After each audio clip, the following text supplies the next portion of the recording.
Aujourd'hui, nous partons d'une question. Sommes-nous prêts pour la fin du monde?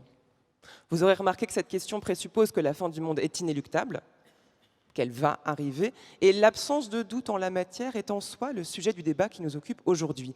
Car si l'on doute que la fin du monde soit inévitable, s'il existait la moindre possibilité qu'il en aille autrement, que l'émission de gaz à effet de serre arrête miraculeusement de polluer notre air, ou que l'humanité arrête non moins miraculeusement d'utiliser des moyens de transport qui polluent, aurions-nous le même empressement à agir? En clair, est-ce que l'imminence de la catastrophe ne serait pas la meilleure invitation à l'action? Mais dans ce cas, comment expliquer qu'à de rares exceptions près, en matière de lutte contre le réchauffement climatique, il ne se passe rien? Rien en tout cas qui soit à la hauteur de l'effondrement qui s'annonce. Alors aveuglement, impuissance ou jouissance de la destruction, mes invités ce matin ont tous une réponse différente à vous apporter. Et je vous préviens, à l'issue de ce débat, vous y verrez plus clair, mais vous ne vous sentirez pas forcément mieux. Mes invités, je vous les présente. À ma gauche se trouve Pierre-Henri Castel. Bonjour à vous. Bonjour. Bienvenue. Vous êtes philosophe des sciences, directeur de recherche au CNRS, et en ce qui concerne l'émission du jour, le livre que vous avez écrit qui nous intéresse s'appelle « Le mal qui vient », et c'est Hâtif sur la fin des temps aux éditions du Cerf. À ma droite se trouve Cynthia Fleuret. Bonjour à vous.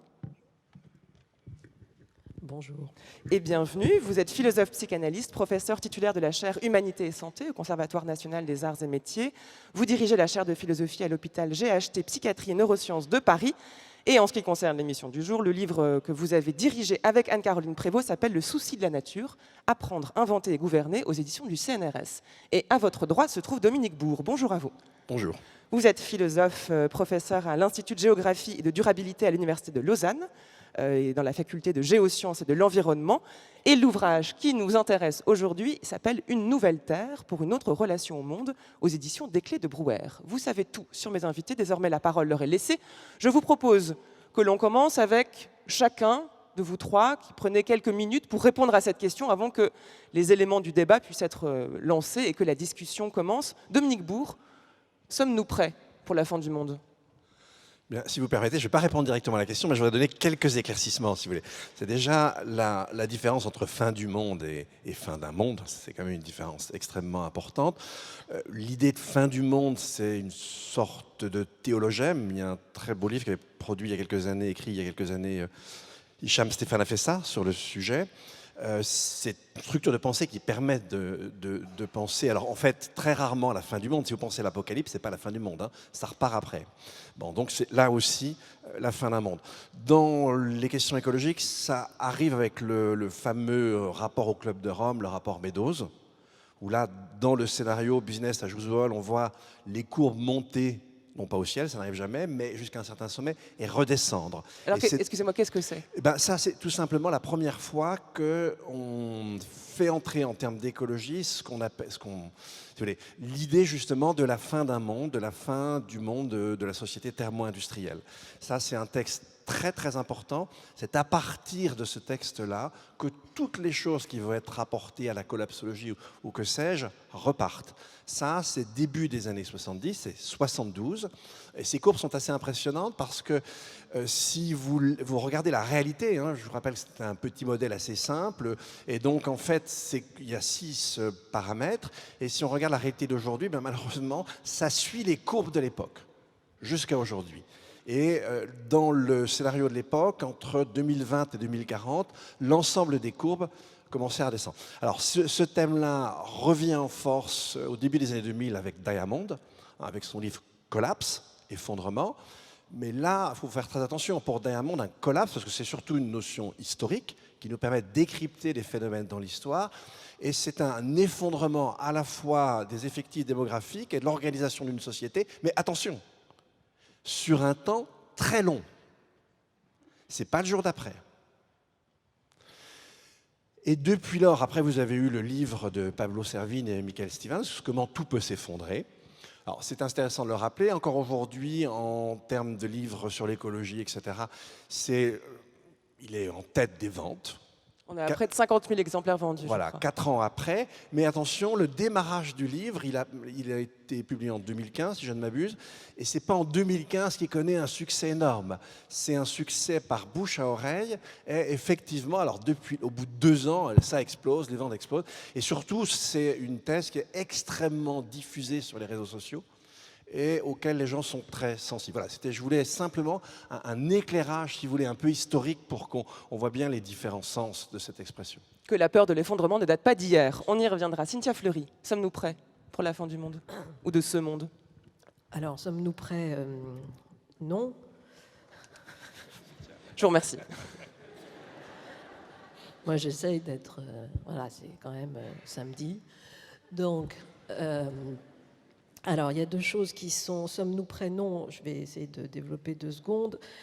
Il y a une difficulté à penser la radicalité d'une rupture de paradigme. Soit vous basculez, je vais essayer d'être très binaire en fait, soit vous basculez dans un phénomène d'hystérisation de cette radicalité, de cette pensée de la radicalité, et donc ça suscite un système d'émotions négatives fort, et à ce moment-là, le sujet qui est le nôtre construit des systèmes de résistance, de contournement, de dénégation de cette panique parce qu'elle n'est pas vivable. Soit vous allez vers ce que nous avons tous fait, parce que le rapport Meadows et compagnie, le GIEC, etc., ça fait maintenant un certain nombre d'années que nous posons ce qu'est l'effondrement, et qui est un tout petit peu contre-intuitif au sens où on pense effondrement comme quelque chose qui s'effondre à l'instant T, alors que, Dominique vient de le dire parfaitement, vous avez un phénomène de destruction lente. Et c'est ces dynamiques de vulnérabilité qui sont antinomiques du sentiment d'urgence. Et c'est ça qui est compliqué à attraper de façon dans la perception. Bon, donc soit vous allez vers le caractère de scientifisation de cette donnée, ce que nous avons fait, et là aussi, vous construisez, entre guillemets, malgré nous, une dénégation du phénomène par sa difficulté à appréhender ce qu'on peut appeler l'invisibilité de la menace. Et donc vous êtes pris au piège, si vous voulez, entre d'un côté cette hystérisation qui ne mène pas à une dynamique de changement, et de l'autre côté un discours savant, rationnel, qui ne mène pas non plus, parce qu'il est compliqué à attraper, notamment aussi par sa difficulté, mais pas que. Par le fait que, rationnellement, nos systèmes de sensitivité ne sont plus adaptés à appréhender cette imperceptibilité de la menace.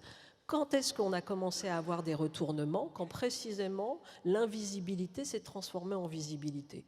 On se rappelle quand je me souviens quand comment dire, maintenant on y est habitué, mais quand la Tour Eiffel a disparu. La Tour Eiffel a disparu un matin. On s'est dit, mais c'est quoi, ça ne va pas. La Tour Eiffel n'est plus là. Et la Tour Eiffel, bien évidemment, était là. Je rassure tout le monde. La Tour Eiffel était là, mais elle n'était plus là. Elle n'était plus là puisque vous aviez au-delà d'un nuage de particules fines qui faisait que, tout d'un coup, mince. C'est-à-dire qu'elle disparaît, mais surtout, ces choses-là sont dans mes poumons. Et donc, il y avait une réalité, là, tout d'un coup, perceptible de la pollution. Pareil avec, ici ou là, les tornades, les catastrophes, les cyclones, etc. Pareil avec la pression migratoire. C'est-à-dire que petit à petit, vous avez un phénomène de consolidation de la menace et qui fait que, voilà, peut-être qu'aujourd'hui, on le disait tout à l'heure, vous avez une mobilisation qui grimpe, mais mobilisation ne veut pas encore dire transformation du comportement. C'est ça, la fin du monde nous apparaît visiblement, ça ne veut pas dire qu'on est prêt à y faire face. Pierre-Henri Castel, sommes-nous prêts pour la fin du monde? Ah oui, je crois qu'il ne nous manque rien du tout. Nous sommes tous prêts à être enterrés. Et je pense que chacun tient une pelle à la main pour enterrer son voisin. Et que ce qui est intéressant philosophiquement, pour moi, c'est justement de concevoir qu'on a beaucoup essayé l'angoisse. Je propose d'essayer l'effroi. C'est-à-dire que ce qui est philosophiquement intéressant, puisque c'est comme philosophe qu'on m'a demandé de réfléchir à ça, c'est justement de considérer que ce n'est pas du tout la fin d'un monde. c'est vraiment la fin du monde. C'est-à-dire, c'est la même chose auquel pensait Gunther Anders à l'époque de la guerre entre l'Est et l'Ouest, quand le motif de l'hiver nucléaire est apparu. Parce que ce qui se passe au niveau climatique se prolongera au niveau politique et géopolitique, et que ça se terminera par des guerres apocalyptiques. Autrement dit, il est intéressant de reprendre le motif de Gunther Anders, qui est un motif théologique, comme disait tout à l'heure Dominique, c'est-à-dire celle d'une apocalypse sans royaume. Ça s'arrête. Alors, ce que je défendrais, hein, c'est pour aller le plus loin possible dans les conséquences de ce que je suis en train de dire, c'est que ce qui nous est difficile, c'est de penser à quel point ça peut être catastrophique et d'essayer de se faire l'idée la plus claire possible de ce que c'est que le mal qui vient. C'est donc un projet qui est totalement différent de celui qui occupe en général les gens qui travaillent sur ces questions, qui cherchent à proposer des solutions ou à construire des modèles politiques et sociaux qui remédient à la situation.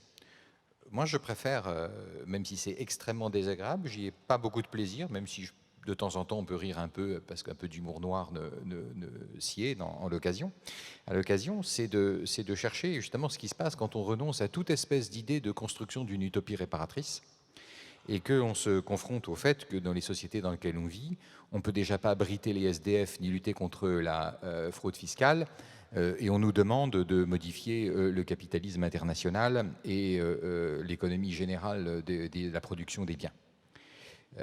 Que donc où sont, n'est-ce pas, pour ces utopies ou ces promesses de meilleure démocratie, pour ces mobilisations, etc., où sont les vrais ressorts sociaux qui permettraient de leur donner un commencement d'efficacité? Et je pense aussi qu'un des besoins que la question que vous soulève, c'est celui du rapport à la violence. Parce que on parle beaucoup, hein, on se mobilise, etc. Il faut bien se rendre compte que les inégalités sociales qui soutiennent puissamment, hein, la destruction actuelle de la planète sont portées par des processus violents, et que la question qui se pose, c'est de savoir quelle violence on peut opposer à cette violence-là. Est-ce que ce sera celle de l'écoterrorisme? Est-ce que ce sera celle de mouvements à inventer? Et quel genre de violence? Autrement dit, la question du mal qui vient, il y a une partie de ce mal qui est un mal pour un bien.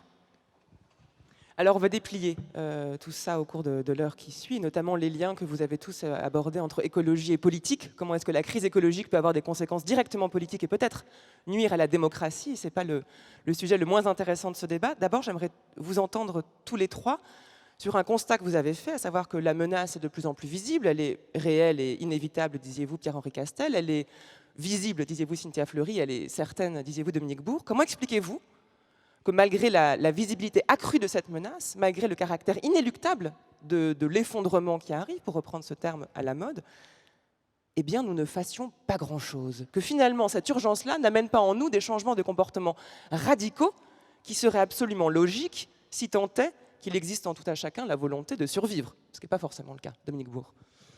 Et bien tout simplement parce que ça n'est pas visible. Ah. Vous êtes venu ici ce matin, vous avez pris un petit déjeuner, je ne sais pas avec quoi, mais peu importe, etc. Vous n'avez rien changé à vos habitudes. Et tout s'est bien déroulé, sauf si vous avez rencontré quelques quarts de CRS comme moi ce matin. Mais bon, normalement, ça continue. Et effectivement, on ne voit pas grand-chose. Et ce qui caractérisait, je vais y revenir, les problèmes d'environnement contemporain, c'est que par rapport aux problèmes traditionnels, pestilence dans les villes, pollution visible des eaux, etc., tous nos grands problèmes d'environnement, surtout nos problèmes d'environnement globaux, si nous n'avions pas des médiations scientifiques, on serait complètement aveugle. Et on n'en saurait rien. Ça, c'est pour la donne qui prévaut depuis quelques décennies. Et je dirais, scoop extraordinaire, c'est que ça a changé cette année. Cette année. Qu'est-ce qui a changé cette année? Eh bien, simplement, la question du climat, si vous voulez, elle a 3 semaines cette année. Hein. Depuis le mois de janvier. Alors, ça, quand je dis cette année, c'est l'année 2018. Vous avez raison de préciser. Et pourquoi? Parce que jusqu'alors, en fait, les signaux qu'on avait, qui sortaient de l'ordinaire, n'étaient des signaux il n'y avait comme signal que ceux fournis, enfin signaux, que ceux fournis par les cyclones. Là, effectivement, depuis une dizaine d'années, on sortait du tunnel statistique des événements. Si vous prenez par exemple la canicule de 2003, en 2003, chaque fois qu'on vous annonçait une température importante à tel ou tel endroit en France, vous trouviez toujours, systématiquement, des précédents. 2018, c'est la première... Alors ça sera l'année la plus chaude, très probablement. En général, on a les chiffres en mars, mais les indications qu'on a maintenant nous montrent que c'est très probablement l'année la plus chaude jamais connue. Enfin, depuis un certain nombre de millénaires. Depuis qu'on mesure Depuis qu'on mesure sûr, mais sans doute avant. Mais bon, peu importe. Et là, si vous voulez, c'est la première fois que c'est arrivé. Vous avez eu des vagues de chaleur du nord jusqu'au sud de l'hémisphère nord. Et je ne sais pas si c'est le cas encore aujourd'hui, mais il y a quelques jours en Australie, vous aviez parce que là on est du côté de l'été austral, vous aviez des pointes à plus de 50. 50. Je vous rappelle que les plantes cessent toute leur photosynthèse entre 40 et 45 degrés. OK ? Vous avez eu des incendies, vous savez, depuis plusieurs années, mais c'était plus spectaculaire cette année en plein hiver en Californie. Vous avez eu des inondations totalement hors normes, etc. C'est la première année où on a des catastrophes dites naturelles classiques qui sortent du tunnel de variation qu'on a. Et d'une certaine manière, ça, les gens l'ont senti. Moi, je me souviens d'être revenu dans mon lieu d'habitation où des gens m'ont dit qu'ils avaient suffoqué. J'étais en Bretagne, c'était beaucoup mieux, mais à Lausanne, les gens ont suffoqué. À bien d'autres endroits en France, les gens ont suffoqué.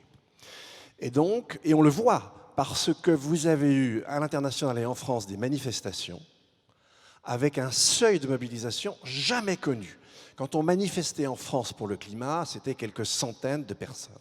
Là, vous avez eu à 3 reprises, 8 septembre, 13 octobre, 8 décembre, plus de 100 000 personnes, jusqu'à 150 000 se déplaçant dans la rue. À Bruxelles, vous avez eu 75 000 personnes, et à Berne, en Suisse, vous en avez eu 7 000, à chacun ses records. Mais bon, pour la Suisse, c'est un record absolument extraordinaire. Et vous avez la fameuse pétition qui vient tout juste hier ou avant-hier de dépasser l'affaire du siècle, de dépasser les 2 millions en une quinzaine de jours. Autrefois, pour recueillir 1 million de signatures, c'était au moins 1 an.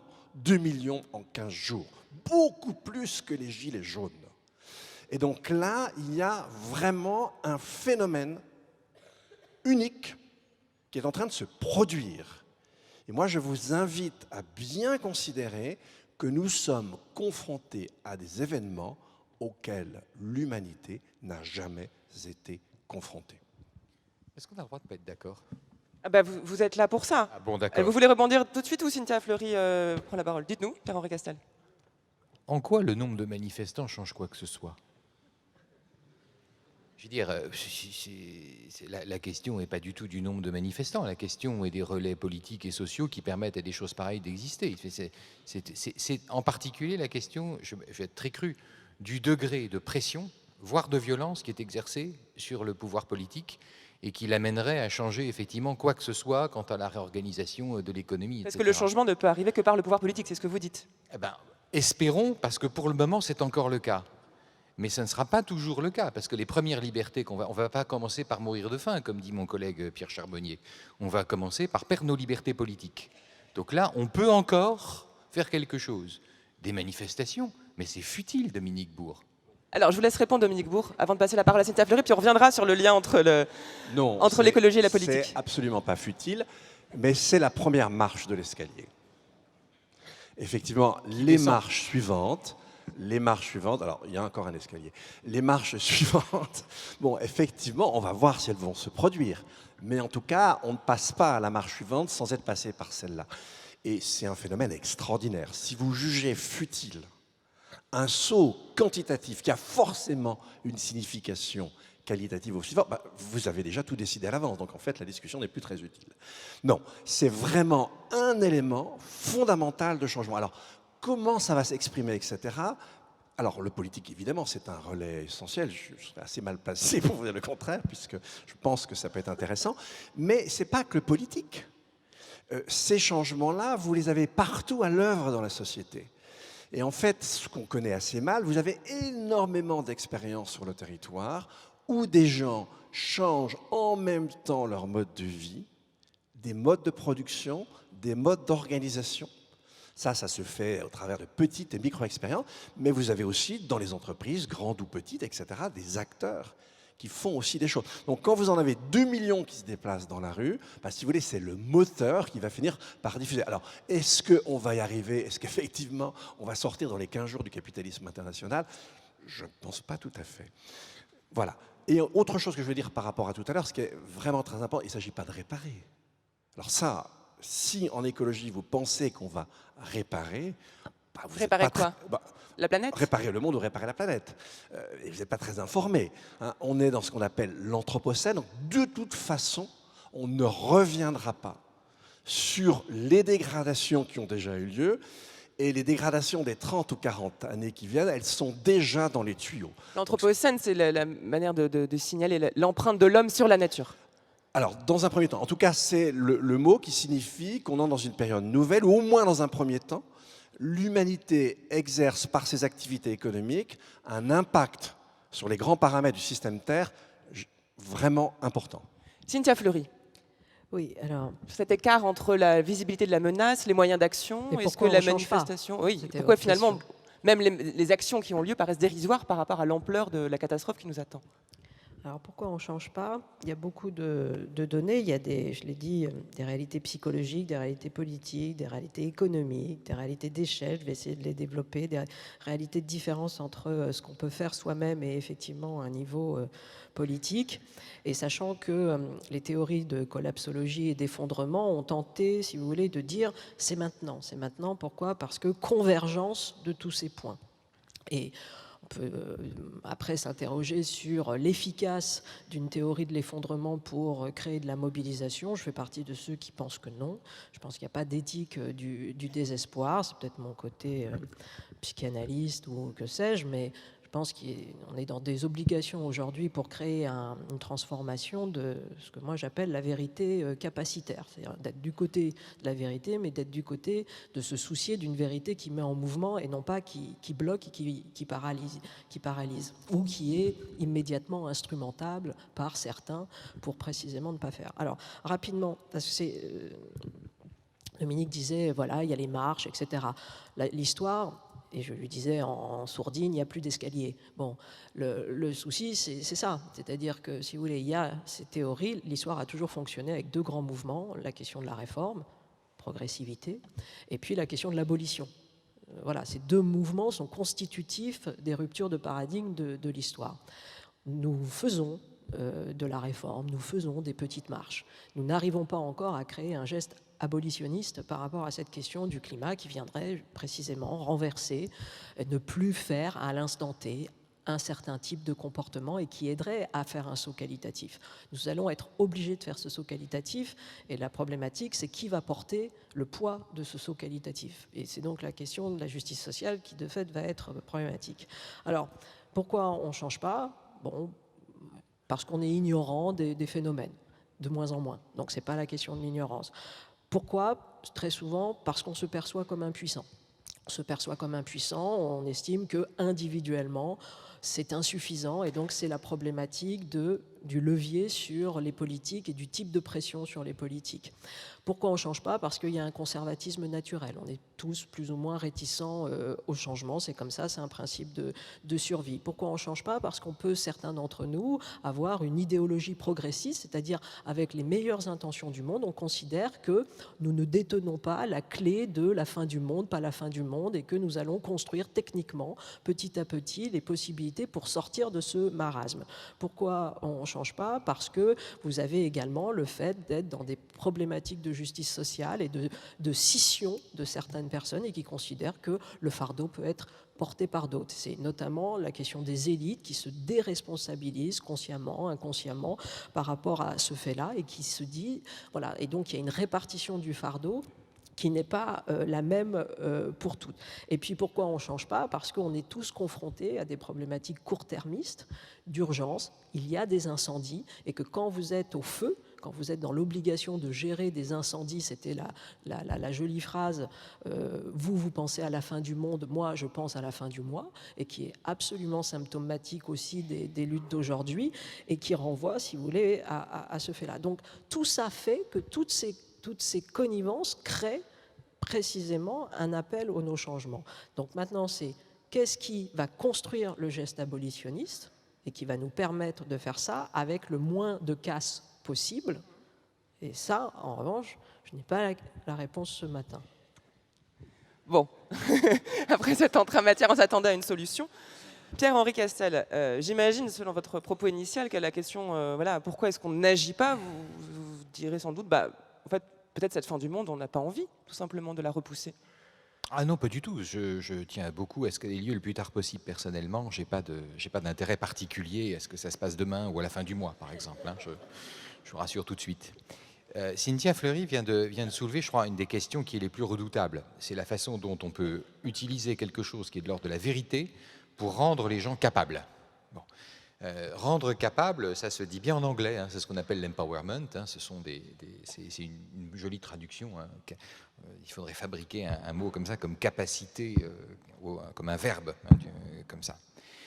Le problème sur lequel on se heurte, et là je vais faire une remarque à nouveau de nature purement conceptuelle et philosophique, c'est que ce que nous appelons devenir capable, et les catégories que nous avons fabriquées pour ça, qui sont des catégories politiques, qui sont de la représentation démocratique, du débat scientifique, de l'incorporation de la raison à la délibération publique, des choses de ce genre, qui sont absolument fondatrices de la modernité, qui à certains égards ont triomphé pendant très longtemps sur l'étendue de la planète. Le problème, c'est que nous ne sommes pas rendus compte d'un détail, c'est que tout ceci était possible parce que, comme pour reprendre le mot de cet Américain qui s'appelle Mitchell, nous vivons dans des démocraties carbonées. C'est-à-dire que pour pouvoir se réunir ici, vous voyez, dans la pièce dans laquelle nous sommes, rendez-vous compte de la quantité d'énergie que consomme le simple fait pour chacun d'entre nous d'être ici, d'écouter la radio, etc. Et donc les institutions démocratiques se sont développées parce que les énergies fossiles étaient extrêmement faciles d'accès et très très bon marché. Au point que le livre de Michel s'appelle Carbone Démocratie. On ne se rend pas compte que toutes nos catégories mentales et toute notre idée de l'autonomie et de la conception a été sur le simple fait que la nature ne nous refuserait jamais les moyens de cette autonomie.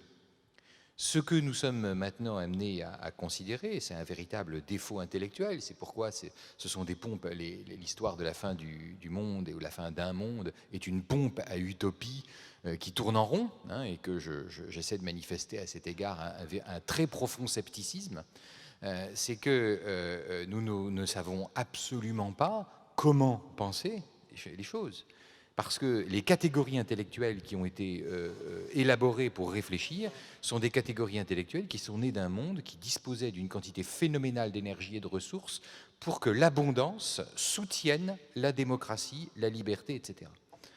Avec la pénurie, on ne sait absolument pas quoi inventer. Et donc, j'attire juste l'attention sur le fait que nous ne savons pas quoi faire et que nous avons encore peut-être une ou deux générations pour que les moyens soient la démocratie à l'ancienne pour l'imaginer, mais nous ne le savons pas. Donc, il y a une ignorance, hein, c'est pas simplement une ignorance structurelle. C'est pas simplement des faits psychologiques ou parce que les gens se mobilisent pas. C'est que même nos mobilisations sont coûteuses en énergie. L'autre chose, c'est à dire, c'est qu'on néglige. Et j'aime beaucoup, de ce point de vue-là, adopter le point de vue du moraliste. On néglige le mal, la malice. Oui, il y a plein de gens qui savent que la nature est en train d'être détruite. Par exemple, les gens qui habitent dans le nord de la planète. Hein, et puis, parmi les gens qui habitent dans le nord de la planète, ceux qui sont le plus éduqués, le plus riches, ceux qui détiennent les ressources financières, qui contrôlent les partis politiques, les pouvoirs politiques, etc., ils le savent très bien. Et il n'y a aucun problème. Eux, ils protégeront leur nature au détriment de la nature des autres. Hein, c'est-à-dire qu'il ne faut pas du tout négliger la dimension de malice, de culture de l'ignorance qui se répand extrêmement activement. Hein. Et c'est pour ça, d'ailleurs, par exemple, que la religion aujourd'hui la plus dangereuse du monde n'est pas l'islam, c'est l'évangélisme américain. C'est l'évangélisme américain qui soutient, c'est les conseillers spirituels de l'administration Trump, dans l'armée, qui crée des dispositifs dans lesquels on élimine activement les mesures de protection de l'environnement. Et ce sont les évangélistes qui soutiennent l'agrobusiness brésilien qui va déforester l'Amazonie pour pouvoir augmenter encore la quantité de gaz à effet de serre qui va monter le ciel et nous étouffer. Donc il y a la part du mal, hein, l'activité nuisible, consciente et maligne d'un certain, est toujours quelque chose qu'on marginalise. Au fond, vous voulez dire qu'il faut prendre en compte une forme d'anthropologie qui est que l'homme ne veut pas forcément aller vers le bien, ne veut pas forcément sauver ce à quoi il tient, et qu'il y a presque une jouissance ici de la destruction. Alors, ça, on en parlera peut-être. Mais avant d'arriver à ce niveau-là, il y a juste l'idée que chacun tient la pelle avec laquelle il enterre son voisin. C'est ça, par exemple, tout le monde nous dit, là, comme ça, c'est le capitalocène, c'est la faute au capitalisme. Quand j'étais jeune, j'ai eu l'opportunité de traverser ce qui s'appelait à l'époque l'Union soviétique et de traverser comme ça toute la Sibérie en train. J'aime autant vous dire que la quantité de dévastation qu'un régime communiste était capable d'infliger à la nature en balafrant littéralement le paysage était hallucinante. La Chine peut difficilement être considérée comme un régime capitaliste au sens où les États-Unis sont un régime capitaliste. Donc ça, c'est le premier point. Le deuxième point, c'est que moi, j'ai des étudiants chinois.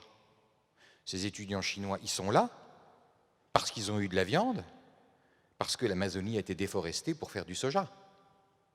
Qui, parmi nous, va dire que les centaines de millions de Chinois qui sont sortis d'une misère sordide au prix d'une exploitation de la nature absolument hallucinante, non seulement en Chine, mais dans le reste du monde, parce que c'est une pompe à charbon, à pétrole extraordinaire, le développement de l'économie chinoise, ils n'ont pas le droit d'être là.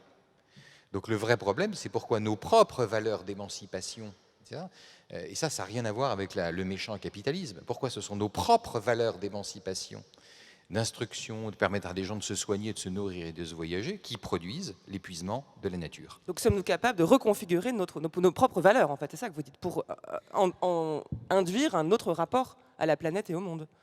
J'aimerais qu'on ne condamne pas, en faisant cela à mort, des centaines de millions de paysans indiens. Que personne n'appelle de ses voeux, je crois, cette condamnation à mort. Dominique Bourg, je vous vois trépigner sur votre siège. Non, je ne trépigne pas. Là, je suis tout à fait d'accord avec, là, si vous voulez, le fait qu'il faut prendre très au sérieux un désir cynique de détruire, en imaginant qu'on va pouvoir se préserver, d'ailleurs quand même en général, hein, ça ne paraît pas suicidaire, avec des jeux de conversion du bien et du mal qui sont assez fascinantes. Et effectivement, si on en est là où nous en sommes, c'est parce qu'on a voulu s'arracher à la vallée des larmes, et finalement, on va finir par peut-être tous vivre dans une planète étuve. Donc en fait, je ne suis pas sûr qu'on y ait gagné absolument au change. Maintenant, moi, ce qui me semble très important aussi, c'est le rythme des phénomènes. Et là, encore un petit point, si vous voulez, pour éclairer historiquement, une histoire proche, ce qui s'est passé. Je vous ai rappelé tout à l'heure que pour Diamond, avec Collapse, on était plutôt sur un phénomène au temps relativement long. Et ce qui a permis une réinterprétation de la question du collapse, c'est la question du pic pétrolier. Puisque là, on a pensé à un moment donné, et en fait, c'est tout sauf faux, contrairement à ce qu'on a pu dire, parce que ça se produit exactement pour le type de pétrole pour lequel on l'avait imaginé, c'est-à-dire le pétrole conventionnel. Effectivement, le pic, c'est 100 millions de barils jour. Parfois, c'est un peu plus bas, mais on ne dépasse pas ce sommet-là. Et ça fait maintenant pratiquement une dizaine d'années qu'on a une espèce de plateau. Irrémédiablement, ça va redescendre, avec un taux de déplétion qui devrait se situer entre 6 et 8%. Et ce par quoi on pallie le manque de pétrole conventionnel, sur les 100 millions de barils jour, c'est à peu près 75, c'est les huiles de schiste, c'est déjà 8 millions par jour, etc., c'est gaz de schiste, etc., et tous les autres pétroles non conventionnels, qui sont sur des courbes d'extraction beaucoup plus resserrées. Et on monte tout de suite au maximum et on descend très très vite. Et donc on sait très bien que le jour où le conventionnel va vraiment descendre, avec le taux de déplétion dont j'ai parlé, effectivement, on aura un manque à gagner. Même si je prends le scénario le plus rigoureux du GIEC, descendre de 5% par an nos émissions, et donc par derrière, enfin c'est plus compliqué, mais disons en gros quand même nos consommations d'énergie, on est sur un rythme, je ne sais pas si aucune société volontairement le ferait, mais en tout cas qui est même inférieur à ce qui pourrait arriver là. Et puis deuxième manière d'imaginer quelque chose d'aussi brutal, vous savez très bien, les êtres humains ne produisent pas de l'énergie, elle est constante dans l'univers, ils savent la capter, la transformer, la transporter, tout ça a un coût en énergie. C'est un coût en matériaux, lequel coût en matériaux a aussi un coût en énergie. Et donc en fait, la vraie question en termes d'énergie, c'est le ratio entre l'énergie qu'on va chercher et l'énergie dont on a besoin pour aller la chercher, la transporter et la transformer.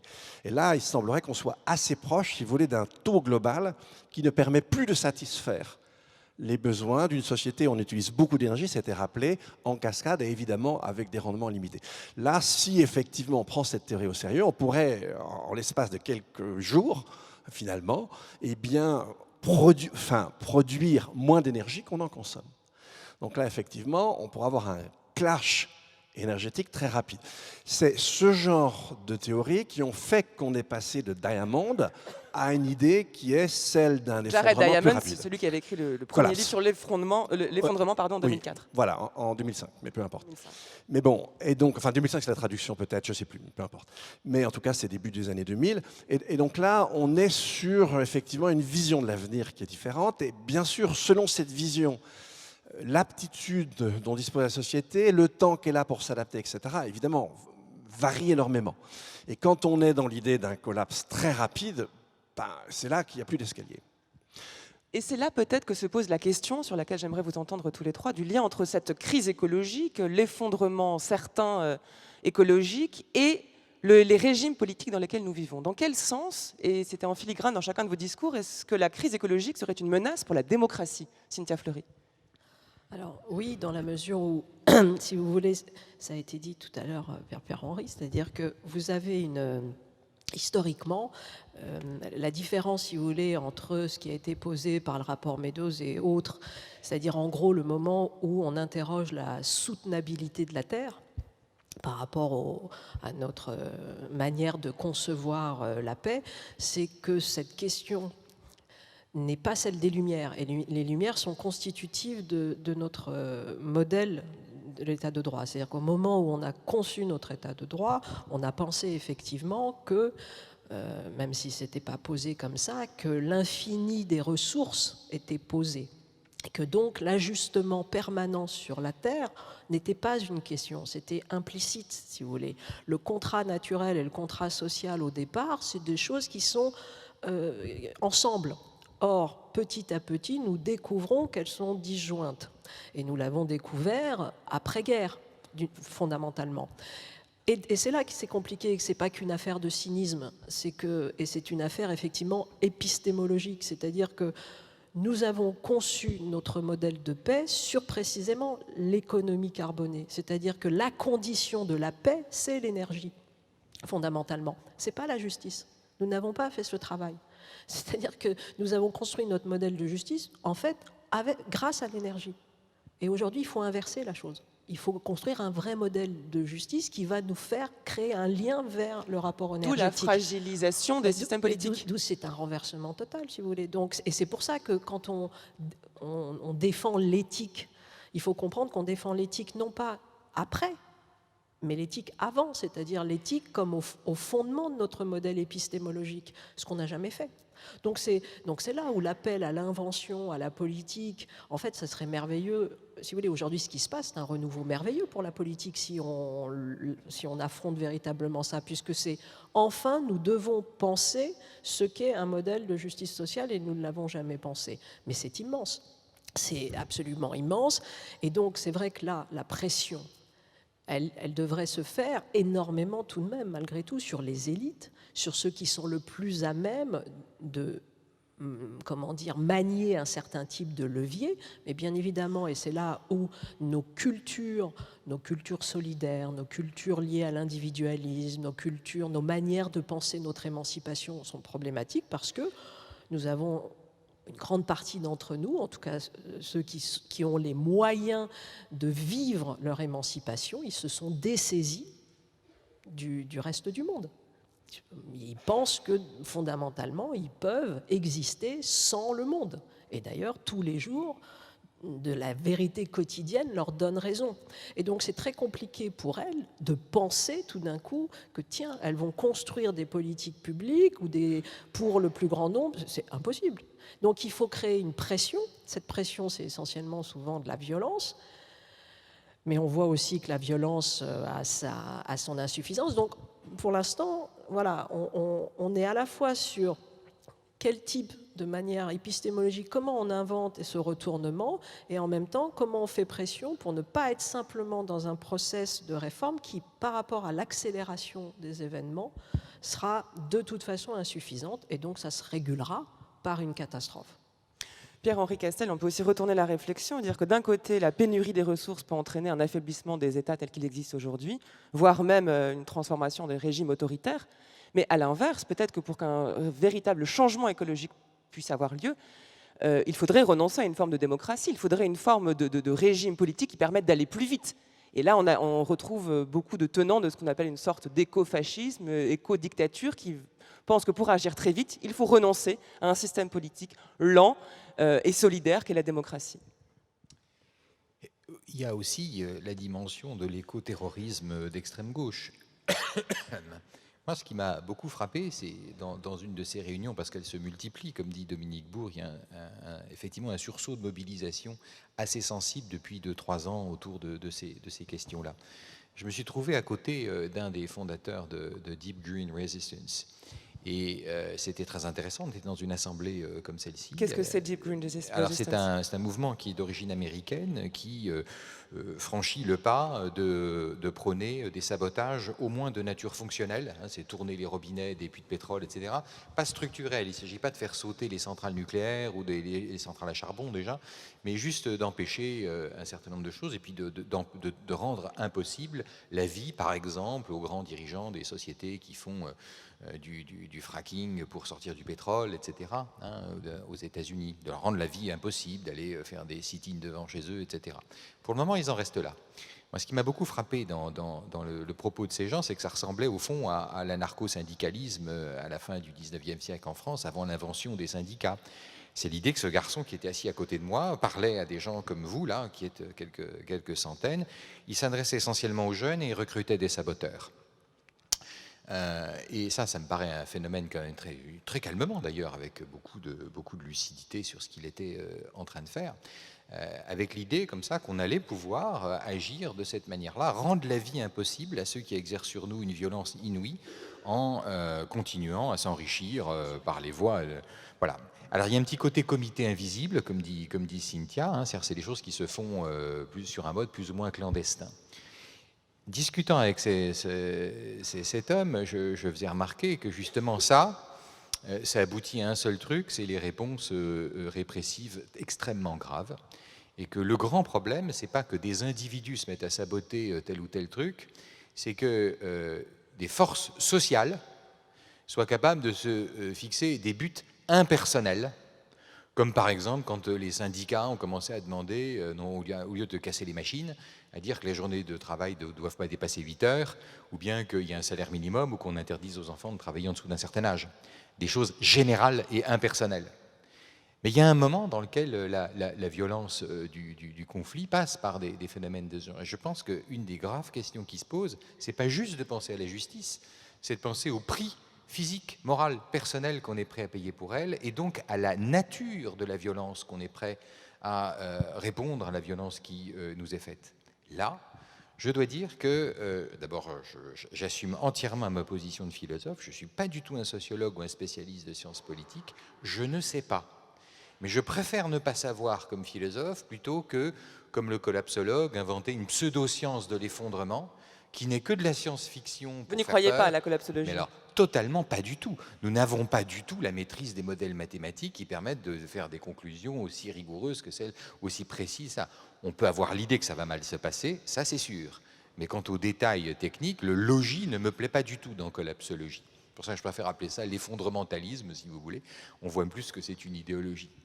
Mais la première question, puisqu'on nous pose une question qui est... Moi, je suis entièrement d'accord avec ce que disent Dominique et Cynthia. On sait que ça va extrêmement mal. On sait que ça va même encore plus mal qu'on nous le dit, hein, puisque les articles publiés, ils sont publiés toujours avec la fourchette basse, et que quand vous parlez en tête-à-tête avec les acteurs scientifiques de ces débats-là, ils vous disent c'est bien pire en réalité. Nous n'avons publié que les chiffres bas. Okay. Ça, je suis d'accord. Maintenant, comment on réagit? Je crois qu'il faut s'habituer à la possibilité d'avoir à opposer un mal très grand à un mal pire. Donc en fait, c'est répondre à une forme de violence par une autre violence dont vous ignorez la nature, c'est ça?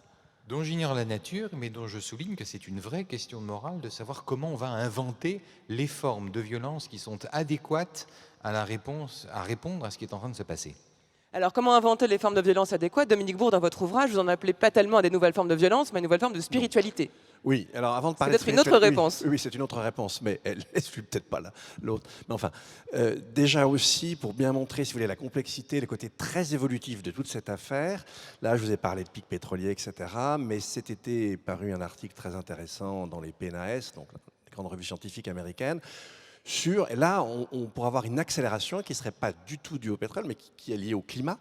Le fait qu'en dépassant les 2 degrés, on va déclencher des mécanismes de rétraction positifs qui peuvent dériver en une sorte d'emballement, et on pourrait passer, sans que nos émissions augmentent en même temps, d'une planète de 2 degrés 2 à une planète à 3, 4, 5 degrés.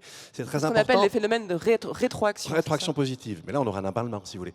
Donc en fait, ce qui est assez intéressant, c'est de bien voir que sur toute cette chronique-là, l'information scientifique la modifie en quelque sorte, sans arrêt. Ça, c'est la première chose. Maintenant, je voudrais quand même revenir, avant de parler de violence ou de spiritualité, c'est pas la même chose, hein, je vous rassure, mais de revenir quand même à la chose politique, parce que ce qu'on voit, c'est pas du tout ce dont vous avez parlé. On a beaucoup parlé de, si vous voulez, d'écofascisme, c'est-à-dire de régimes qui, de manière autoritaire, répondraient aux problèmes environnementaux. Alors, ce qu'on voit se profiler sur la planète, c'est l'inverse. Rigoureusement l'inverse. Effectivement, on voit partout arriver des régimes fascisants. Ça va de Trump à Bolsonaro, mais ce qui caractérise tous ces régimes, c'est au moins leur climato-scepticisme. Vous prenez l'Allemagne, l'AfD en Allemagne, résolument climato-sceptique.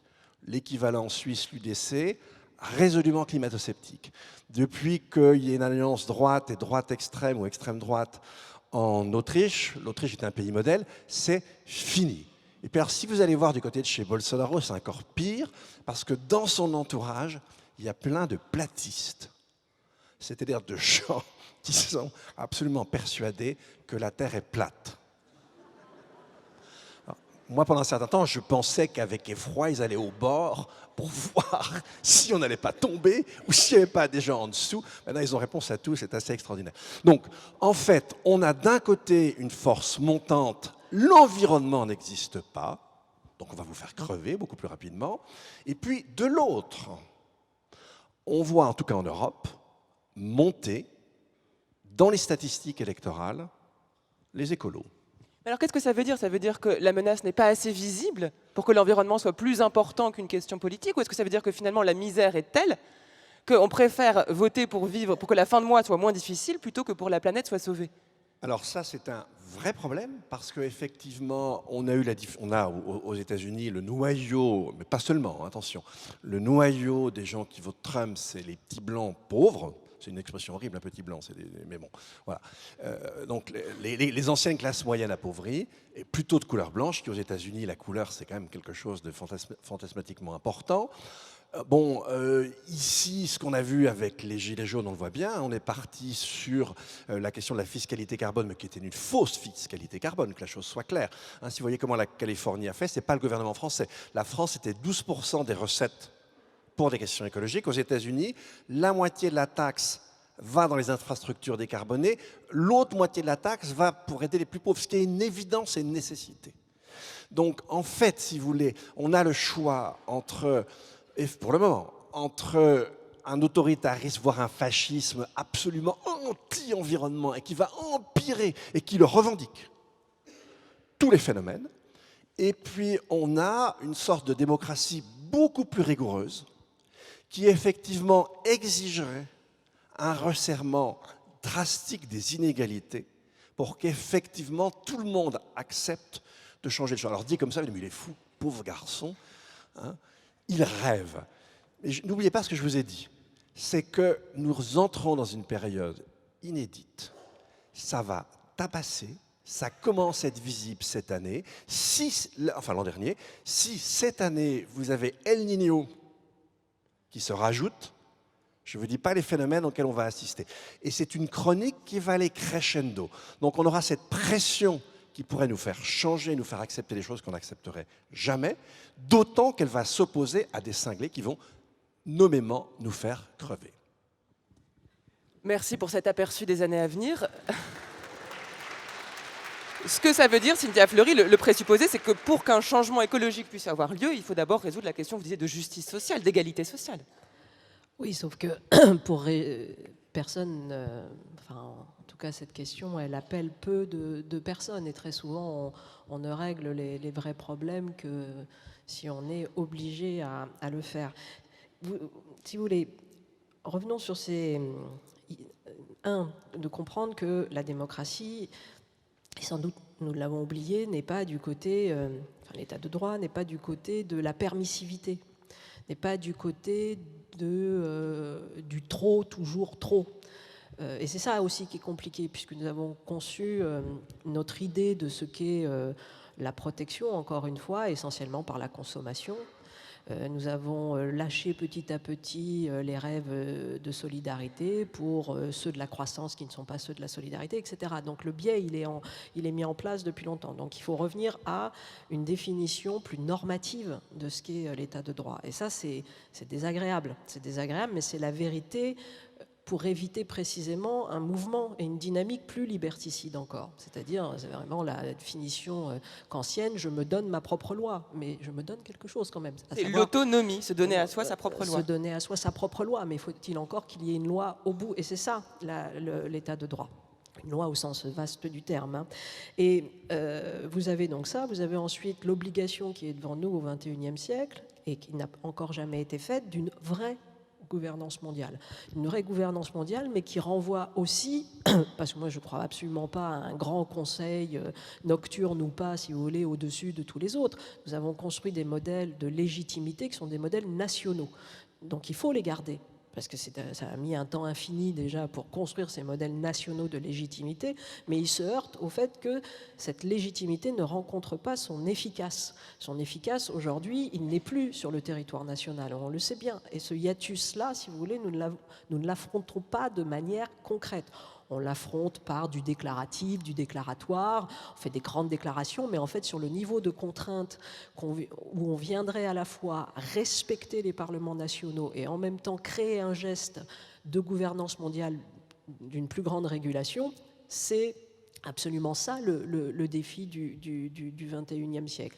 Et on voit que bien évidemment, ce ne sont pas, si vous voulez, les plus, c'est hélas mécanique, mais ce ne sont pas les plus pauvres, en tout cas dans un premier temps, ce ne sont pas les plus pauvres qui peuvent porter cet effort de régulation, parce qu'ils ne le peuvent pas, mécaniquement ils ne le peuvent pas. Donc ça ne veut pas dire qu'ils ne le pourront pas, ça ne veut pas dire aussi qu'on ne doit pas travailler dans ces pays-là à une culture différente, parce que bien évidemment, en espérant exactement le même délire qui a été porté par l'Occident pendant des années, ça ne va pas non plus. Donc on a un travail, là aussi, d'une culture très forte de ce qui est la vérité de la soutenabilité de la Terre, et qui n'est pas pris assez en conscience par précisément les économies qui sont les plus en développement et les plus pauvres d'entre nous.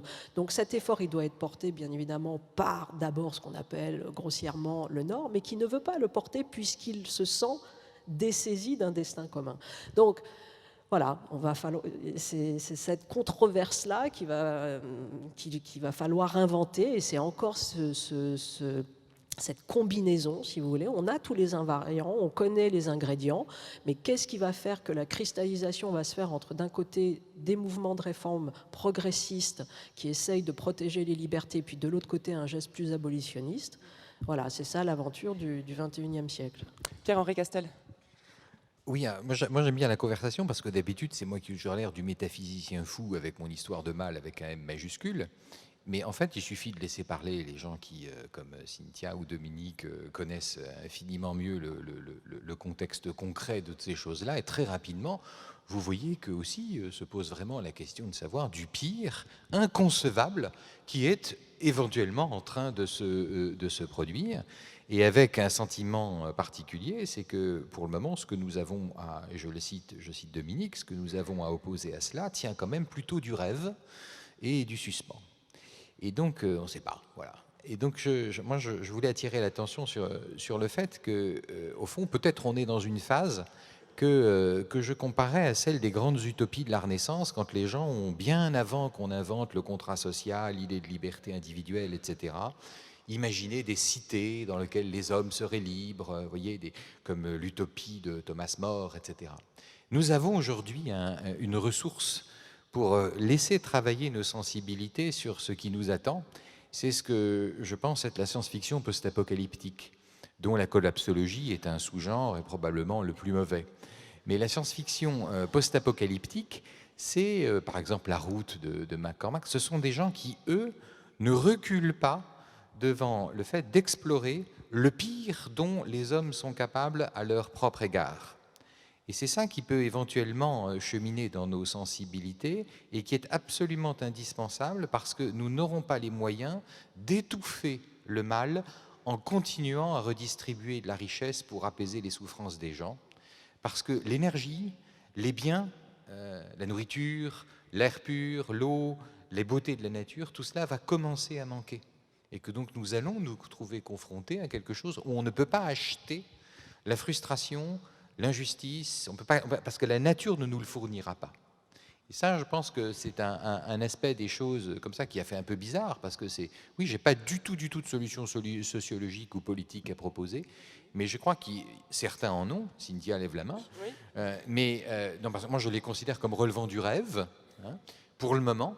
Mais ce qui est très important, c'est de savoir ce qu'on peut faire. Et on peut se cultiver à l'idée du pire. Oui, non, je rigolais. Alors, votre solution, Cynthia Fleury, puis Oui. Dominique Bourg, on terminera sur cette idée de spiritualité. Il nous reste très peu de Bon, temps. c'est une plaisanterie, mais pas tout à fait tout de même. On va redécouvrir une vieille théorie qui a été en fait une théorie pour l'instant et qui demain peut être un choix politique, qui est, quand tout à l'heure Pierre-Henri parlait de quel est le type de violence adéquate. Bon, on peut dire que la violence renvoie aujourd'hui à de l'hyper-régulation de nos modes de vie et de nos comportements. Et on va vers ça. Et l'intelligence artificielle nous y aidera. La pression algorithmique va nous aider à transformer nos comportements. Et notamment un des premiers grands comportements, c'est-à-dire le grand retour d'un néo-malthusianisme, c'est-à-dire le fait de ne pas faire d'enfants. Et ça, c'est devant nous quand même. Donc alors, pas intégralement, voilà, mais de fait, cette question-là, à un moment donné, elle se posera, puisque ça sera la seule manière, si vous voulez, entre guillemets, de préserver ce délire individuel de consommation qui est ressenti aujourd'hui comme notre manière de vivre notre émancipation, à tort ou à raison, on va dire bien évidemment à tort.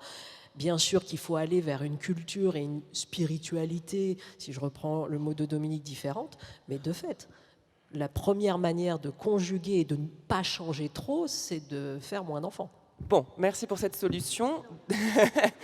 Dominique Bourg, il nous reste une minute. Oui, alors déjà sur la question du mal radical, il s'est exprimé assez abondamment le siècle dernier. Il pourrait évidemment se réexprimer. On a réussi à en sortir parce qu'effectivement, on avait quand même des idéaux qui ont fini par le cantonner. C'est quand même la meilleure attitude qu'il faut avoir. L'énergie gratuite, Dominique. Non, il a eu d'autres expressions, je suis désolé, mais les historiens nous l'ont montré, au moment des guerres des religions, on arrive à avoir des mobilisations de masse sans Internet, je suis désolé, et avec très peu d'énergie. En revanche, non, ce que je dis, c'est pas simplement du rêve. Parce que dans l'histoire passée, pensez au livre de Classe, magnifique livre sur la société contre l'État. Alors dans d'autres conditions, on a su, et sans doute qu'il y a aussi des fondements biologiques à cette affaire. On trouvera ça dans notamment biologique et psychologique dans le bouquin L'entraide là, de Servigne, Gauthier, Chapelle et Stevens. Donc non, on a l'espoir de pouvoir vivre autrement. Simplement, effectivement, c'est de l'histoire. Je ne sais pas ce que va être demain. Je ne sais pas le rythme des difficultés auxquelles je vais être confronté. Et je ne peux me guider mon action dans un premier temps, avec une analyse quand même qui soit un peu au courant de ces choses-là, mais avec un certain nombre d'idéaux pour lesquels j'ai envie de me battre. Moi, c'est ma conclusion. J'ai envie de me battre. Je vous l'avais dit, on y voit plus clair. Je ne sais pas si on se sent forcément mieux, mais en tout cas, les éléments du débat sont posés. Merci à tous les trois, Pierre-Henri Castel, Cynthia Fleury et Dominique Bourg.